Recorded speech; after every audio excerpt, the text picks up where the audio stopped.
That's a bunch of bills on our agenda, so we're just going to dive in.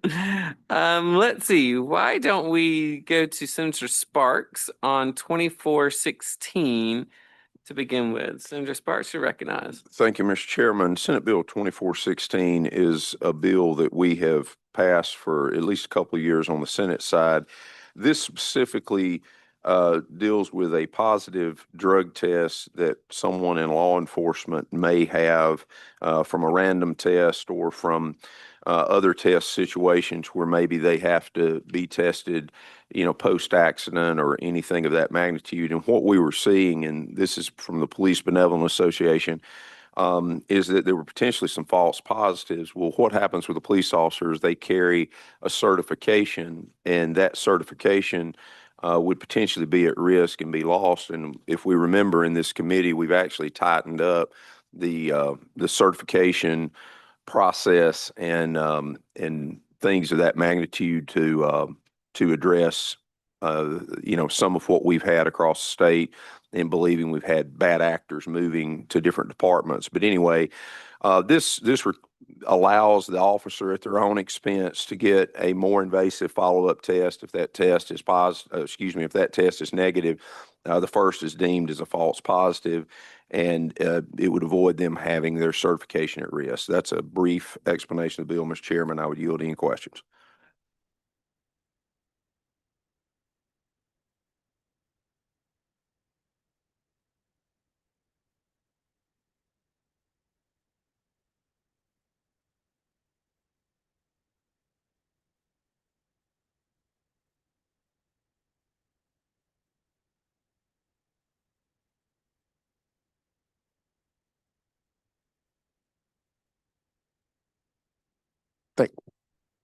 Thank you, Mr. Chairman, and members of the committee.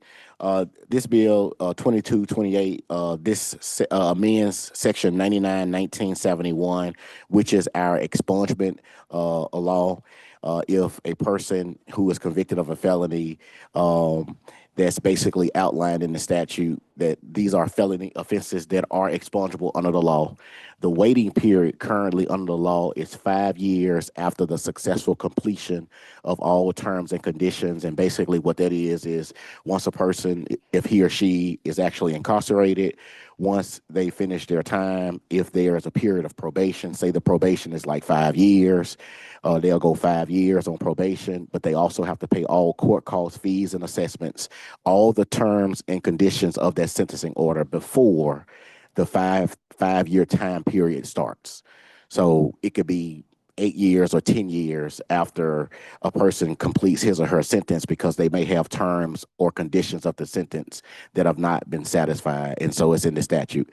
That 5-year waiting period has been the law for quite a while. The Criminal Justice Task Force, which is chaired by Judge Harrell, they met, and the Criminal Justice Task Force was created by House Bill 585 in 2014. They recommended that the 5-year waiting period be reduced to 3 years. So this is a recommendation by the Criminal Justice Task Force, chaired by Judge Harrell, prosecutors, public defenders, everybody on this committee since 2014. So this bill only brings forward the recommendation of the task force. The committee sub reduces the waiting period from 5 years, and the line 17 reduces it from 5 years to 3 years. That's all the bill does. It's a recommendation by the Criminal Justice Task Force team. I yield to any questions, Mr. Chairman. Thank you, Senator Simmons. Senator Hill. Thank you, Mr. Chairman. Looking at page 2, lines 21 on down, where it says a person is not eligible to expunge a felony classified as, what we know is if it's a misdemeanor, it goes back to first page on line 7, correct? Any person has been convicted of a misdemeanor that's not a traffic violation who's a first offender may petition a justice, county, circuit, or municipal court in which conviction was had for an order to expunge any such conviction from all public records. So that would include a first offense or a second offense DUI would also include a first, would it not? They're misdemeanors. Madam, Mr. Chairman. Yeah. Yeah, there's a specific provision in the DUI statute of the about expungements, and it is only a first offense. And if you had one non-adjudicated and you ultimately had it expunged, then you could not expunge a subsequent DUI. Okay. So there's one expungement in the DUI world. What about domestic violence? It takes a third offense of domestic violence to be a felony. There are separate expungement statutes in municipal and justice court that allow for expungements of multiple misdemeanors other than the DUI, as we mentioned, and moving violations. So it is theoretically possible. One thing that I would say, and I was going to ask Senator Simmons this question, so I think it would be pertinent. All of this is may, none of this is shall. Like, you're not entitled to an expungement. You would be entitled to the opportunity to petition the court. The court could say no, even, under the 5 years as it currently is. They could, but they also could expunge 2 domestic violence charges before it becomes a felony, correct? As I understand it, even though there's question about crimes of violence and whether they're expungible or not, in the misdemeanor world, I think based on some of the statutes that govern municipal court and justice court, I will not say it's theoretically impossible to expunge any crime misdemeanor crime other than DUIs. But to your question, as it relates to starting at line 21, Senator Hill, all of these are not eligible for expungement. So a crime of violence under 9732, which if you go to that section, it's a lot of crimes from murder all the way down. I understand. So you can't even petition the court. Understand 9732. What I'm saying is, on the misdemeanor side, theoretically, this would allow somebody to have 2 convictions of domestic violence expunged. That's my problem. We not. That is current law. But we're not changing what a municipal court or justice court may consider for. This is only just basically reducing the current law, the period of time one has to wait before he or she petitions the court. And as Senator Sparks said, it's all permissive. It's up to after the judge considers the petition and after the judge considers a response from the prosecutor or the DA, the judge, in his or her discretion, will make a determination on whether or not one should be granted an expungement. And this is from the Criminal Justice Task Force. Nothing changes from the process, Senator Hill, that is under the law now for people to petition the court for expungements. The only thing that this committee sub does is reduce the waiting period from 5 years to 3 years. They still have to go through the same process. So give me an example of what they can get expunged in 3 years. What felony can they get expunged in 3 years? According to the statute, starting at line 21, any crime that is not listed here. So we used to have it used to be where our expungement law would only list those crimes that were expungible, but we changed that, and now we are listing the crimes that are excluded from expungement. And so if you look at starting at line 21, all of the I see the exclusionary crimes. I want you to tell me one that Murder. this allows to be expunged. they can or cannot. Can. And what is this throwing in that can be expunged now in 3 rather than 5 years? It's not changing what can. For instance, I did an expungement on a person who was addicted to meth. He actually had been in and out of intervention court, and he just basically struggled. And then he finally got his life together, did a lot of work in the church in Greenville, and was working on a farm. And now he's doing well, but his crime was basically possession of meth. And so that is expungible because it's not listed here. And so he's doing well now. He's working in the Delta, but that's an example of one. I have another one where a person actually stole theft of ammonia. So he basically was trying to serve his addiction. So they basically before they try to, cook or whatever. They actually go and try to actually steal, and it was basically a property crime. So that property crime was considered by the circuit court judge. The district attorney agreed with the expungement, and that person got an expungement. And at that time, he had gone way past 5 years since his conviction, but it was able to be expunged. Thank you. All right, any other questions? If not, Senator Simmons for a motion. You've heard the motion. All in favor say committee sub. All in favor say aye. Any opposed, nay? The ayes have it. All right. We're going to ask our esteemed counsel, Mr. Ethan Samsel, to explain 2108. It is a committee substitute in the back of your packet, and it is a mashup of about 3 different bail bills that were filed. And so instead of bringing 3 separate bills before you, we decided we'd try to put them all together and make it a little bit easier. So here's Ethan. Thank you, Mr. Chairman. The committee sub is in the back of the packet. It's proposed committee substitute for Senate Bill 2108.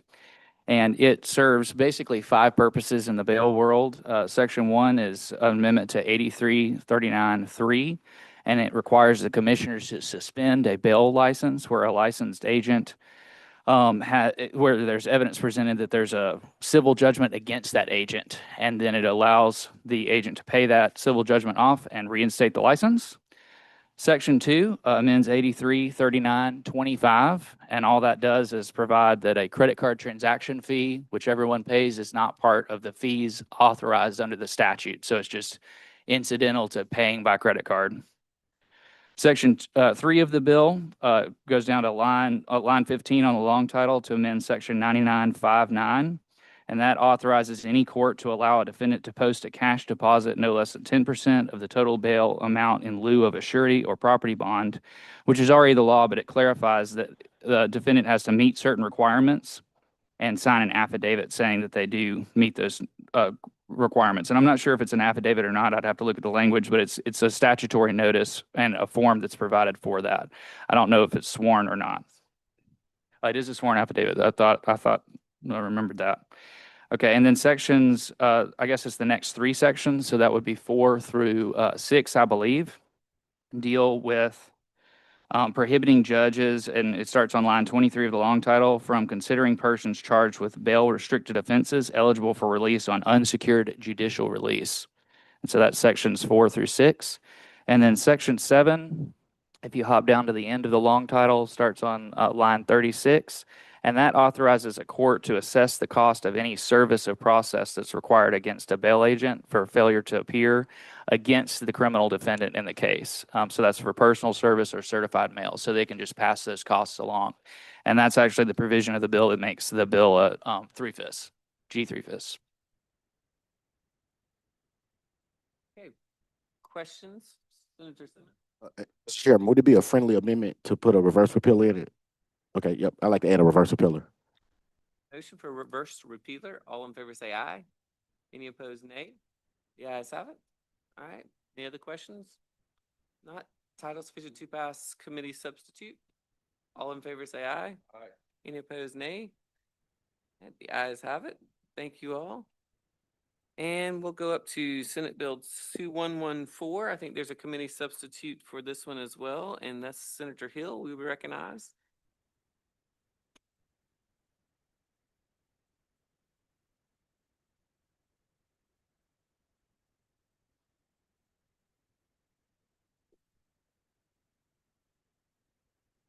Thank you, Mr. Chairman.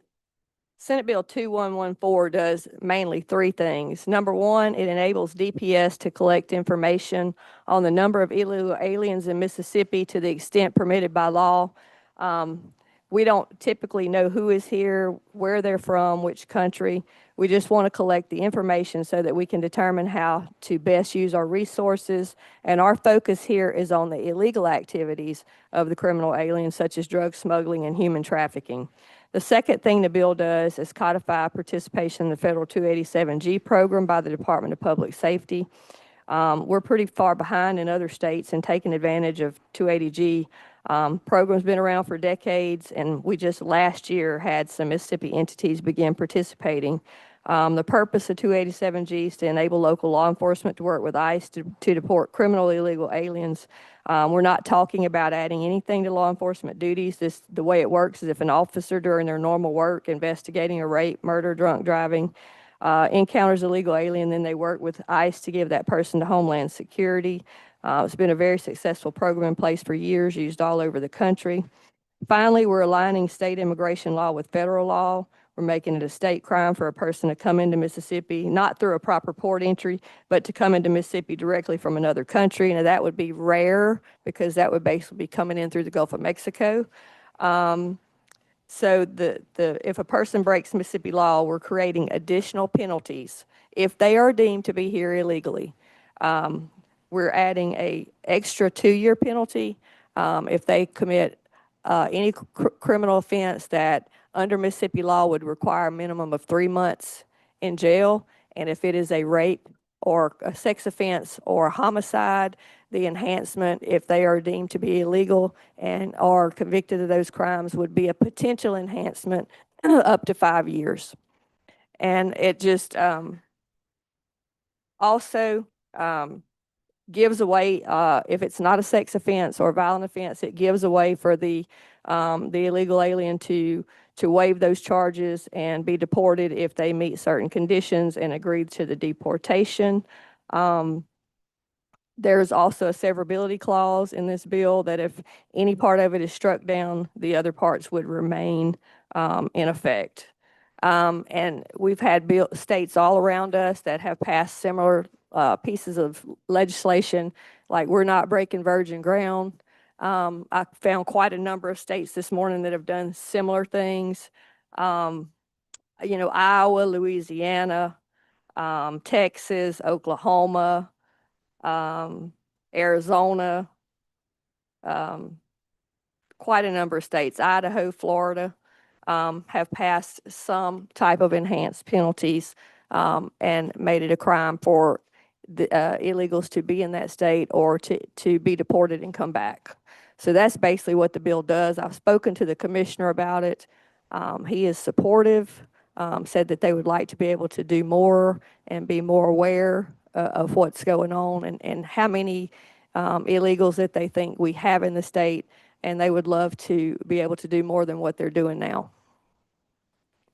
Okay. You've heard the explanation, Senator Wiggins. Thank you, Mr. Chairman. I certainly agree with the intent, but as happens, it's always the unintended consequences, particularly when you're dealing with the long arm of the government. So my first question, well, let me back up.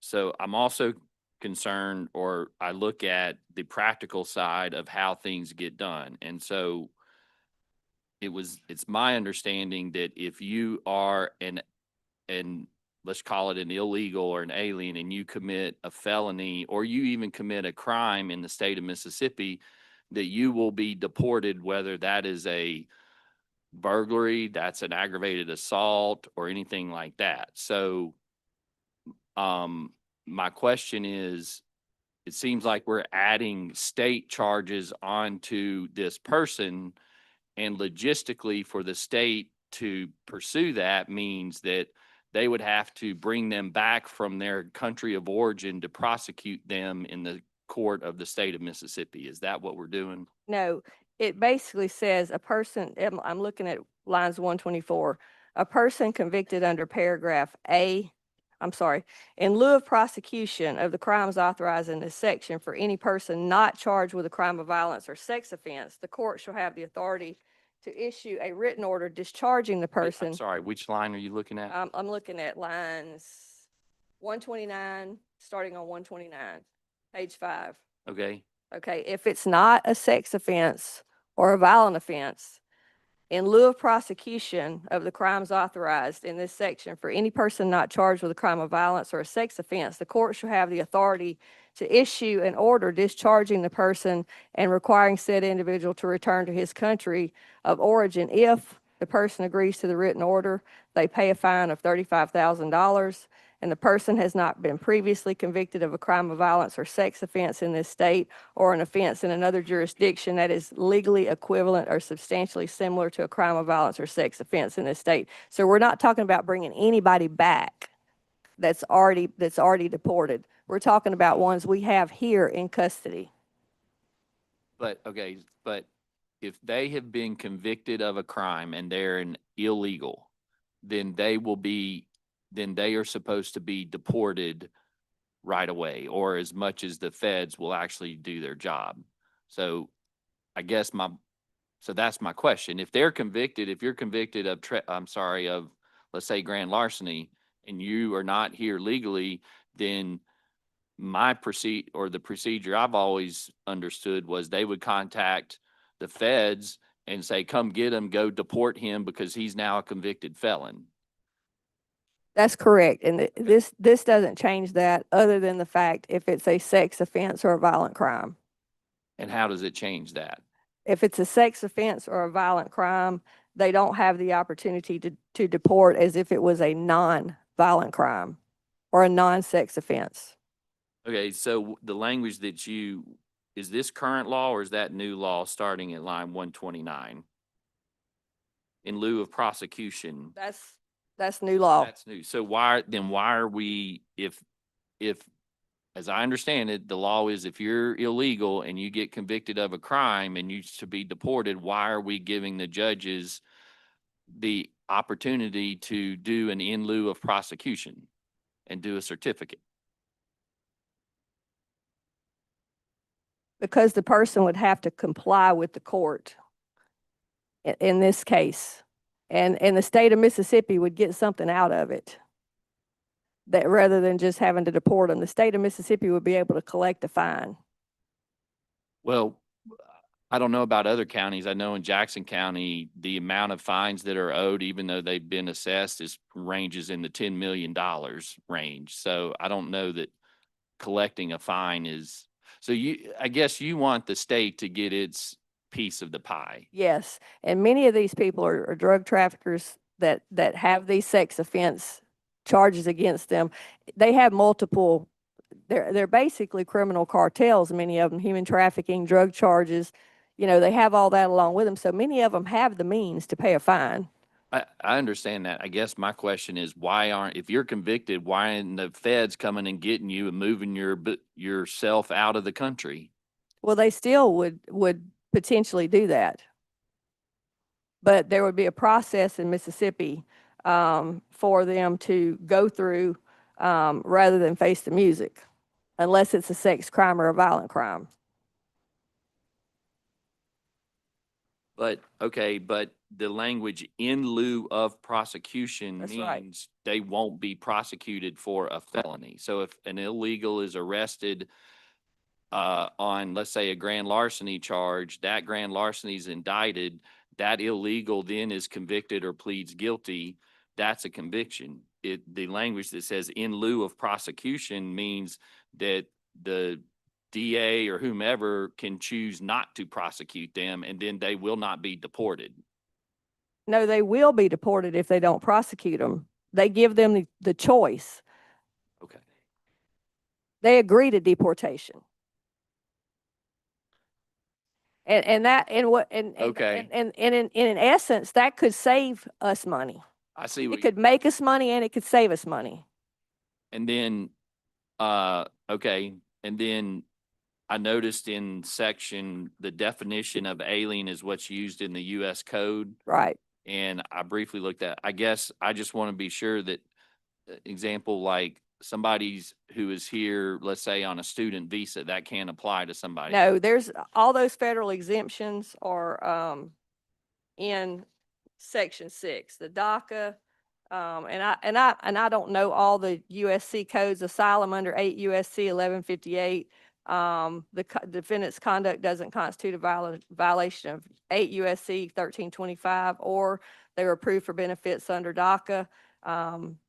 So it takes into consideration those federal programs that are allowing them to be here.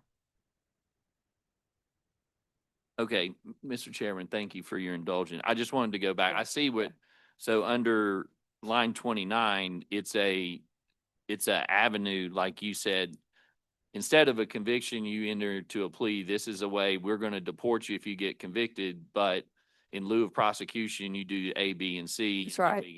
That's right. Okay. And if they don't agree to that, then you prosecute. So it gets them on, we call it getting them on paper.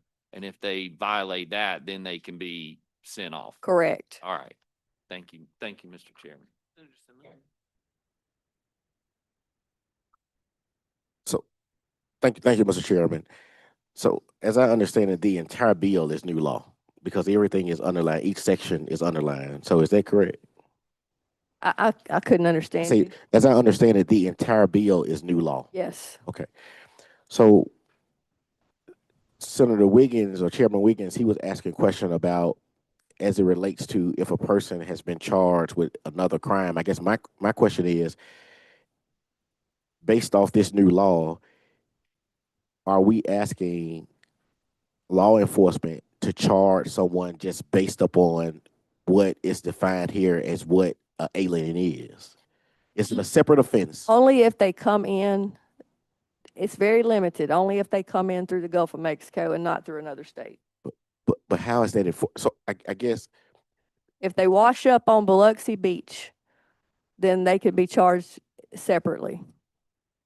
but how do you know that? Like how do our sheriffs and our police just by looking at someone will basically have probable cause to say, I'm charging you under this new law in Mississippi? Well, they would have to have proof of somebody seeing them wash up and get rescued in the Gulf of Mexico on that first part. Can we go to section 5, Senator Hill? Yes, starting at line 97. What? Starting at line 97. Section 5, that's section 4. You might be looking at the original law and not the committee. Yeah, the committee sub, look, I worked 3 days to cut this committee sub down to a very, what I thought was a simple bill that this simple-minded non-lawyer could explain. Okay.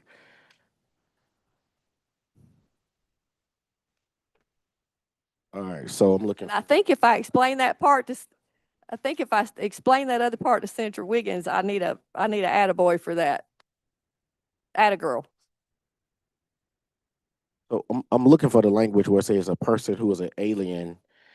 It was on the original bill starting in line 97. Let me see, I'm looking at the committee sub. Okay. Starting at 110. It said a person who is an alien regardless of national origin and enters or attempts to enter this state directly from a foreign nation at any location other than a lawful port of entry shall be guilty of a felony. How do we determine that?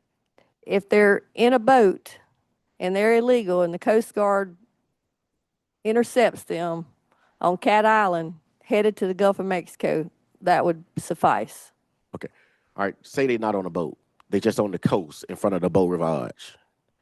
How would a sheriff or a police chief and or officers or deputy sheriffs enforce this? A person who is an alien regardless of national origin and enters or attempts to enter the state directly from a foreign nation at any location other than a lawful port shall be guilty. So if they're just walking around in any one of the 82 counties in the state of Mississippi. No, they would have, like I said a minute ago, there would have to be proof that they came through the Gulf of Mexico and landed on our beach or were intercepted by Coast Guard attempting to come to through the Mississippi Sound.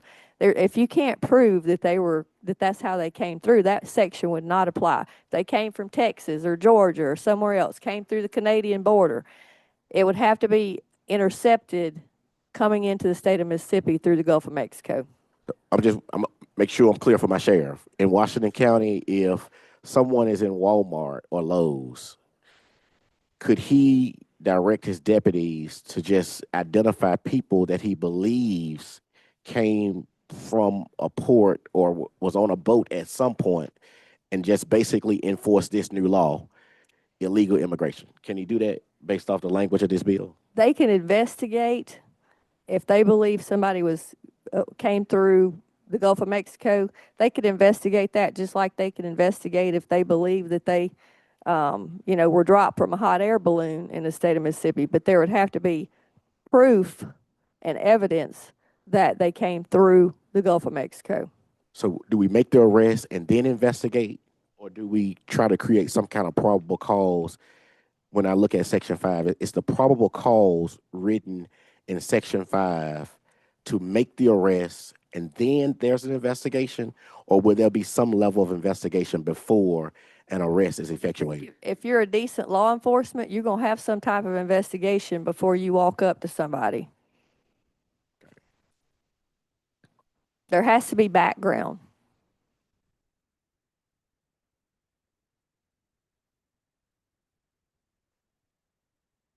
Is the language still here regarding the preliminary hearing? I know I saw that in the original bill. I think that question, Mr. Chair, Mr. Ethan. I said the original bill had language regarding preliminary hearings, I think in Section 3 of the original bill. Is it in the committee sub?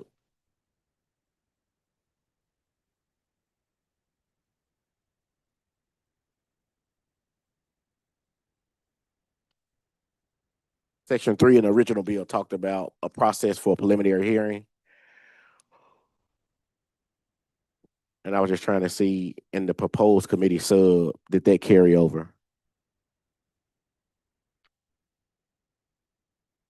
Okay, it did not. And so I guess my last question to Senator Hill would be,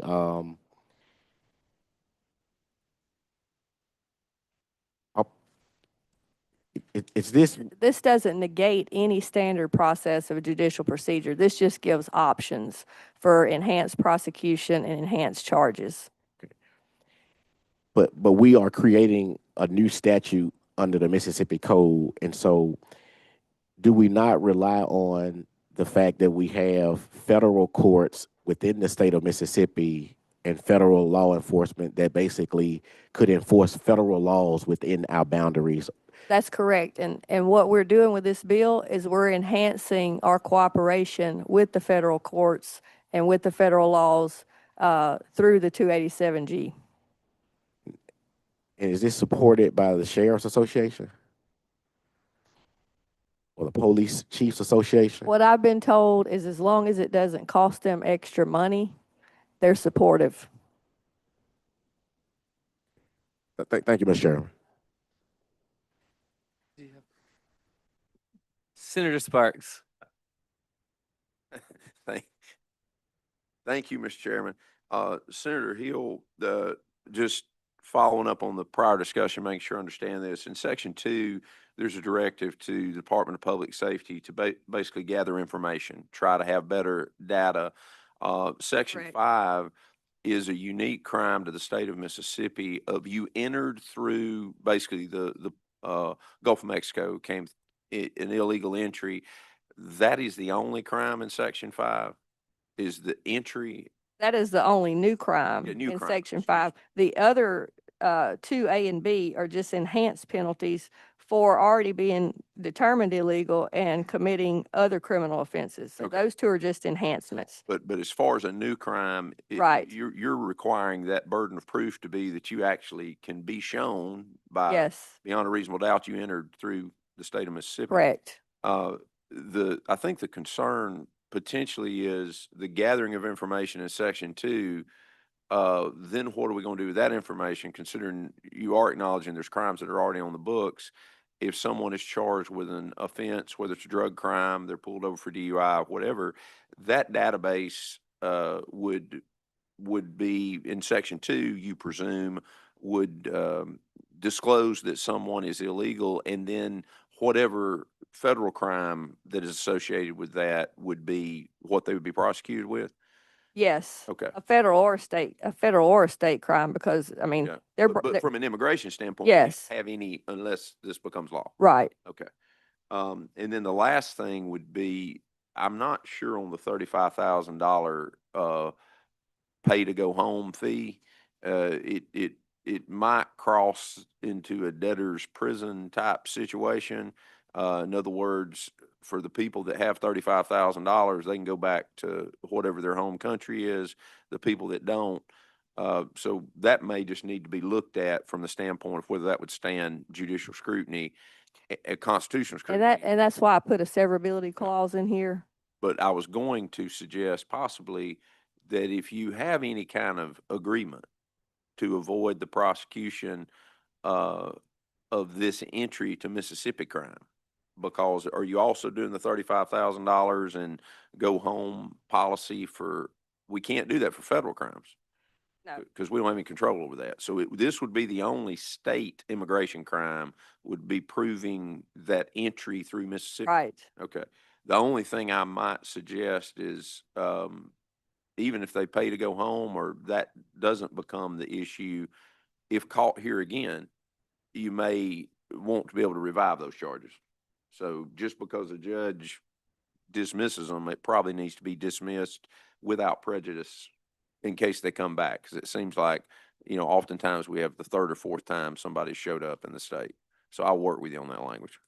Okay, I appreciate that. I was thinking there was some language in here about them had been previously deported and returned, but I can't find it right now. Yeah, but if they agreed to leave Right, under your correct. calculation and they come back, there needs to be consequences. Exactly. Thank you. All right, Senator Hickman. Thank you, Mr. Chairman. I just want to say that if the only crime in Section 5 is to enter through the Gulf of Mexico, we don't have a crime because I thought y'all renamed that to the Gulf of America. But I'll ask my questions. I will ask my questions from there. You notice we don't have a description in this bill. We just say enter the state from another country. I just want to make sure we're getting it right. Could I be thought y'all had it could changed be the name. dropped out in a hot air balloon. So, but on a more serious note, on still in Section 5, number 3, it says that for any person not charged with an offense, my question is, does this also include people who may be here legally but have another home of origin? Because it doesn't find here in this section, doesn't say anything about any legal alien. So is this for someone who may be on a visa, who may have come here legally? Do they get to take advantage of this, pay my way back home? No, this excludes those people that are here legally. And I get it, but I think like one says the word alien, 2 mentions alien, but 3 is any person. So that for me creates a little confusion. It seems that anybody who has a home of origin other than here could pay their way out and get back home. Section 5, line 1 says any person who is an alien. So that basically follows through that same section. But if you want to add the word alien on line 116, I'm perfectly good with that amendment. No. So in part 2, it does mention, I think in part 3 is the only section, well, yeah, maybe 2 too, but part 3, it doesn't mention it. And that's line 130.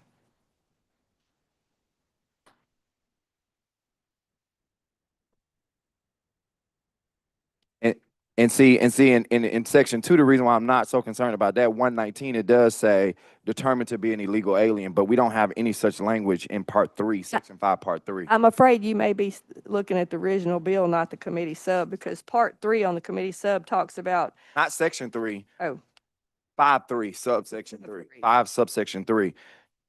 So yeah, line 129. yeah, I'm perfectly happy to make that amendment. If you want that to say, alien, because line 5, line 110 says a person who is an alien. So I'm assuming that council just intended that to flow through that whole section. But if council thinks we need to amend that, I'm open to that amendment. Okay, now, and just on this section 4, I just had a couple questions here. I'm thinking about addressing. I haven't looked into the immigration, nationality, and all of the things that are in there. What are we requiring our law enforcement agencies to do in section 4? And what is that going? What are these programs? What is that going to cause them? Is there any, what extra is going to happen, whether cost, manpower, or whatever? It's just a memorandum of agreement in But section. when you agree to something, you have to do something. You're basically agreeing to this, this new section of law. Which does what? It allows them to provide the enhanced penalties. It allows them to it allows them to cooperate with ICE for the deportation, on this voluntary deportation. It's basically just paperwork. Section 4 is just paperwork. Each law enforcement agency operating a county detention center shall execute a written MOA with Immigration and Customs, participate in the immigration established under 287G of the Immigration and Nationalization Act. The requirement under this subsection does not require law enforcement agency to participate in a particular program model. Well, now, and I get it, and you keep saying allows them, but there's all shells in here, and this says they shall participate, and it seems like in this Immigration Nationality Act or whatever, there are some specific programs that we're requiring law enforcement agency, and it says on down, if they don't do it, they have to report quarterly the status of the written agreement and the reason that they have not complied with it. So we don't just have shells in here, but we're having them to quarterly say what they're complying with and not. That's correct. And so what are these programs? It said that they would not have to participate in a particular program model. This is just a 287G cooperation with ICE, basically like the state auditor, the Attorney General's office is already doing. And this just requires anybody that's got a regional holding facility to just have a memorandum of agreement to cooperate with ICE. And I understand the words that you're saying, but again, if we're having shells and we are requiring our local agency to do something, I need you to tell me what they're required to do. But I mean, I give you a piece of paper, but why would we have a piece of paper if there's also no action that they're required to do behind this piece of paper that they're signing? The cooperation is the action. And what are they cooperating with? Cooperating with Homeland Security and ICE. To do what? To report. So there is their facilities. a weekly, monthly reporting that we're requiring them to do. It says no particular program model, so that they can arrange that MOU with that federal agency, however they can agree with that federal agency to deem it to work. Thank you. Mr. Chairman, I have a motion at the appropriate time. Okay, any other questions? No other questions. All right, what is your motion, Senator Hickman? My motion would be to table. There's a lot of questions and a lot of things that we need to fix and move around in here, so my motion would be to table. You've heard the motion. Senator Hill, would you like to speak on that motion? Yes, I would oppose the motion to table. This needs to move through the process. Other states are doing this. There's no reason why Mississippi can't do this. We brought the Glacier Act through here yesterday that also brings the 287G program into the forefront. Our citizens expect us to do everything within our power to protect them. This is about criminal illegals. This is not about walking around and deciding who you're going to arrest and who you're not. These are people that are targeted criminals that we are providing the enhanced penalty to, and we're providing the deportation process for our law enforcement officials to be able to utilize in the state of Mississippi. They need every tool that's in their toolbox. If you talk to any citizen in any town in this state, they're affected by cost, by crime, and they expect us to do what the other states have done and do everything that we can to protect our citizens and to give our law enforcement the best tools that they can to work with ICE. This is not breaking virgin ground. I worked on this for 3 days. I don't see that many problems in it. Of course, I'm willing to work with anybody along the way to make improvements. You know, if Senator Wiggins can understand my non-legal description of this bill, you know, I think I've done a halfway decent job explaining it, and I would oppose the motion to table, and I think it'd be very disappointing to our citizens if we decided to table this bill when immigration is one of the #1 problems that we have that's costing our state so much money.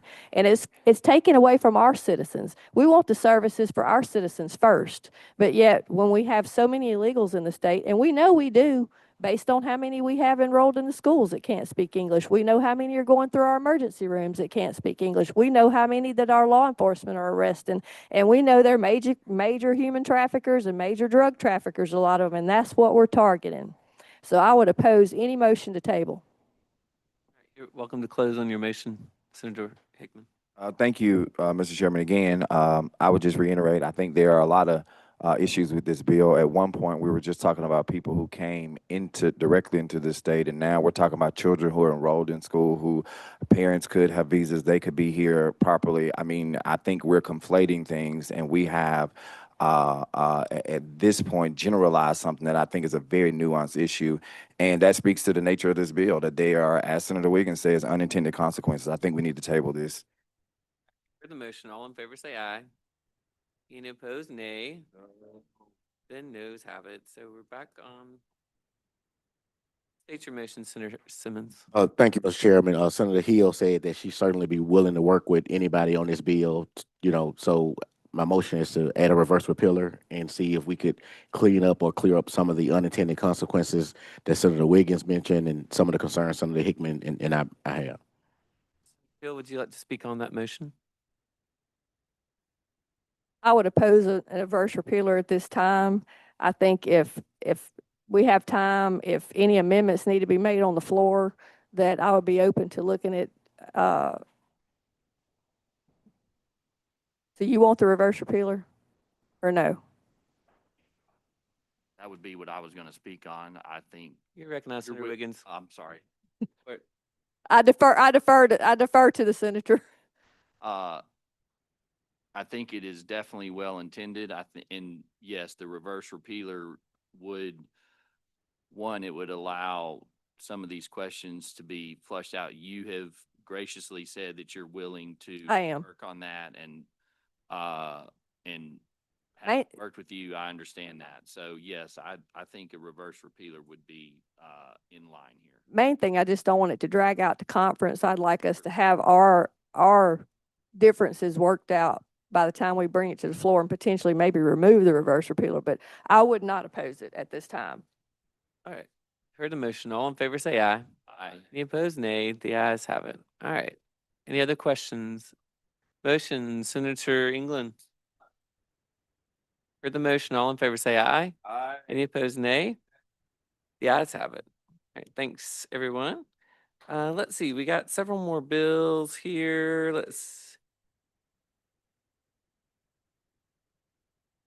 One vote for that. Yep, we voted on that and then, yep. No worries. All right. Senate Bill 2316. 2316, if we can get down there to it. This one is a very small stylistic change. Our friends in the gun industry have asked for this one. So if you'll look down on line 16 and 17, basically this is talking about being unlawful for any persons, corporation, or manufacturing establishment to make, manufacture, sell, or possess silencers, essentially. Anything used on the firearm that would arrest or muffle the report of the firearm when shot or fired. The current language says, if not authorized under federal law. What you see underlined here would be the new proposed language, which says if making, manufacturing, selling, or possessing that instrument or device violates federal law. So it's like the affirmative versus the negative. I personally, I'm not versed enough into knowing why that nuance change is so important to our friends with the industry, but apparently it is. And Senator Johnson filed the bill for them. So I don't think it really changes much of anything, in my personal opinion, just reading it on the page, but it is what the gun industry has asked of us. And so it is before you. Senator Johnson filed the bill and they are supportive of this change. So you've heard the motion. Oh yes, Senator Hill. So You recognize. who asked for the bill? It's like the NRA, but the other group that's not the NRA, but they're also like the gun manufacturing group. The group that represents the gun manufacturers. So I guess my question would be, on lines 12 and 13, it shall be unlawful for any person's corporation or manufacturing establishment to make, manufacture, sell, or possess any instrument or device which will arrest or muffle the sound when shot or fired if making, manufacturing, or possessing that instrument or device violates federal law. So do we have manufacturers in the state that are manufacturing any device that violates federal law? You know, I know we do have gun manufacturers in the state. Mm-hmm. And so I think the gist of what they're trying to get at is that obviously the law, if it violates federal law, they can't do it. It's obviously not permissible. They just prefer the phrase violates federal law versus not authorized under federal law. So they want to make sure they know what they can't do, in other words. So if it violates federal law, they can't do it, versus if it just says not authorized under federal law. If that makes any sense to you. Yeah, I'm just really leery about passing any new legislation. I guess I'm just concerned about passing any new legislation that limits our Second Amendment. Oh yeah, and I'm very leery about any language that you know. I'm just curious what the actual, if it doesn't change a whole lot, why do they want it? That's my thing. So lawyers tend to want to know specifically what they can and can't do. So the current language, not authorized, do they have permission? Do they not have permission? It's authorized, it's not authorized. They don't know. It's a lot to argue about in court and whatnot. They would prefer it to just say, if it violates federal law, they can't do it. It's more precise, I suppose. go ahead. All right, Senator Hickman. So just for my understanding, we're creating a state crime based off of federal law. So we're saying we're giving the same rights in a state court they have in a federal court. Yes. Boy, thank you. Senator England. Thank you, Mr. Chairman. Just really quickly, and I think I can help answer maybe Senator Hill's question. I know when we were dealing with this law a couple years ago with silencers and mufflers and things like that, there was a movement and a thought that the federal law was going to change to allow those things more readily. You know, our veterans are asking for them because they go hunting and fire rifles, and you know, they would like to have silencers, mufflers. So there's a movement in the federal system to walk those laws back. And to me, this reads as if they do that, it also triggers our laws to walk that process back by tying it to the federal law. I think that maybe what's trying to happen here, Mr. Chairman. Okay. Thank you for the explanation. Just one more comment, if I may. The Glock switch bill that we passed a couple of years ago, are y'all aware that the NRA is litigating against California for the same exact law that the state of Mississippi passed with the Glock switch law? So that it just makes me concerned about when I hear, oh, the gun manufacturers want it or whatever, and then they don't oppose something here, and then they're suing in another state over it. So that I just have concern of the inconsistencies of what I have seen over the last year or so. So thank you. Fair enough. All right. Motion's title sufficient to pass. All in favor say aye. Any opposed, nay. The ayes have it. All right. We are going to make a motion to rise and report, and then we will obviously have to meet again this afternoon. All right. Thank you all.